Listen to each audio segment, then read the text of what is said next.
Hi, Will. This is Alan Cockrell with ABC, former hitting coach for the Colorado Rockies and the Seattle Mariners. We're going to take a look at your video this afternoon, do some analyzation. Will, the first thing I always pay attention to is just making sure my hitters are under balance. And balance for me is keeping those knees inside of our feet and then keeping our head inside of our knees.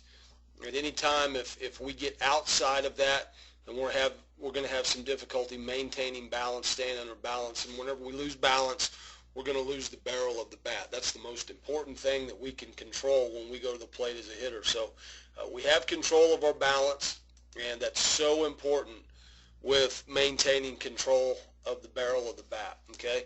Next thing that we're going to go into is we're going to take a look at the load. You have a little bit already preset with this back knee. Your back knee's already inside, so you're in a good position here.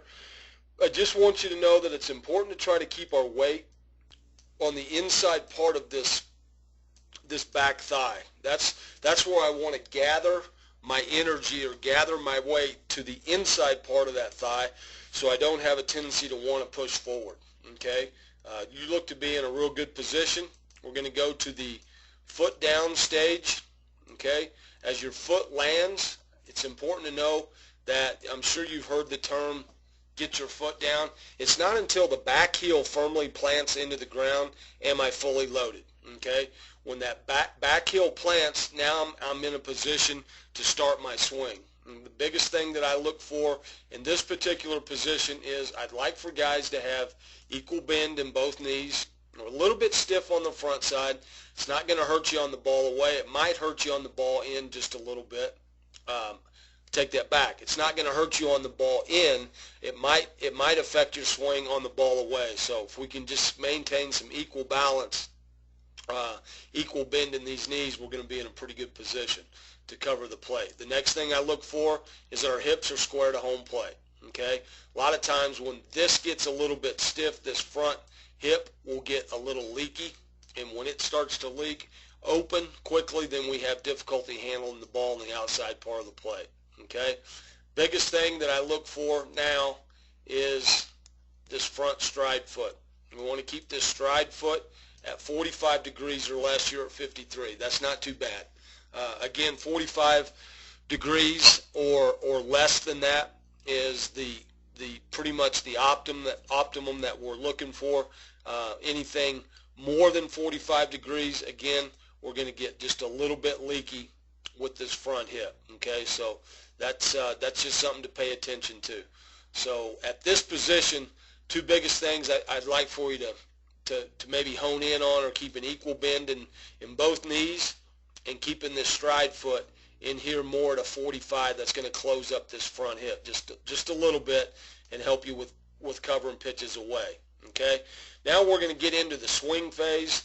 There's a lower half move, and then there's a hands move. All the weight that I gathered into the inside part of this back thigh, I'm now going to transfer this weight with this back knee to the inside part of my stride thigh. Okay, I want to feel like I'm compressing or pushing those knees together so that weight is being transferred into here. My first move with my hands will actually be done with the back elbow. The back elbow will drop into a slot next to the rib cage and the back hip. And when that drops and we start to go forward just a little bit, what we'll see is we'll see a connection with the back shoulder, the back elbow, and the back hip. We should see a straight line. Okay? Now, your hands are just even with your connection. Your connection, again, being back shoulder, back elbow, back hip. Your hands are even with that. We want to make sure that our hands do not get in front of this until my shoulder, elbow, and hip get connected. Otherwise, again, it's the ball that's outer half that we're going to have problems with. We end up pushing the bat at that ball as opposed to really releasing the barrel, throwing the barrel, and feeling the bat speed and the extension through the ball on the outer half. Okay, so again, you're right at the point where we just want to make sure the hands don't get ahead of our connection. Okay, we'll run forward. Let me erase some lines. We're going to run forward, Okay, the hands have worked in front of your body nicely. We're getting a good bat lag. Bat lag is important, that the barrel of the bat and the hands be in a line.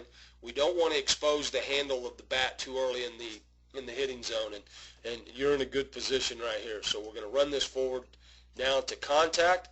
As I get to contact, I'm going to have to run it back just prior to contact. As I get to contact, I want to see palm up, palm down, which you are, and I want to see head and eyes looking right down the barrel of the bat at contact. Okay? Well, it's important to know as soon as your head and eyes come up out of the hitting zone, that is the direction that the barrel of your bat's going to go as well. So in a sense, when my head and eyes come up out of the hitting area, my swing is done. It's over. I cannot do anything to keep my barrel extended or maximize my bat speed through the baseball. Okay, so it's a good habit to keep our head and eyes down there so I can finish that swing and even keep them down there for one count past contact. That's going to ensure that we get good full extension through the baseball. Okay, we'll run this forward to the extension phase. You get nice extension, barrel of your bat's facing the pitcher. You get a nice full finish. You get a good full backside turn right here. That all looks solid. Like what I see a lot. So what I'm going to do is we're going to run this back to this phase right here. When this front foot hits, okay, and we start to get into our swing, what I want you to do is we're going to set a tee on the outside third of this plate. We're going to set it even with or just inside my stride foot. Okay, and I'm going to put a ball out there. What I want you to do is I want you to get into your loaded position when this heel plants. We want to make sure that we got good equal bend in both knees. We want to make sure, and this is going to be something that you're going to have to check. We want to make sure that our hips are squared and this front hip is not leaking open. Okay? We want to make sure that we're in a position to allow for the weight shift with my lower half, my connection to occur with my shoulder, my elbow, and my back hip all the way down the line just like this. And now from here we just want to feel like we're skipping a rock with our top hand. And if I'm staying on this ball and I can let my elbow and shoulder and hip all fall into that connected point, now I'm going to skip the rock. My hands will continue to work in front of me and I'll get good extension through this ball on the outer half of the plate. Toughest pitch to hit is the pitch that's furthest away from you. So we need to make sure that that front hip will stay in there just a little bit longer. And we also need to make sure that we're allowing for extension to stay through this ball. So this is a drill I think that will help you.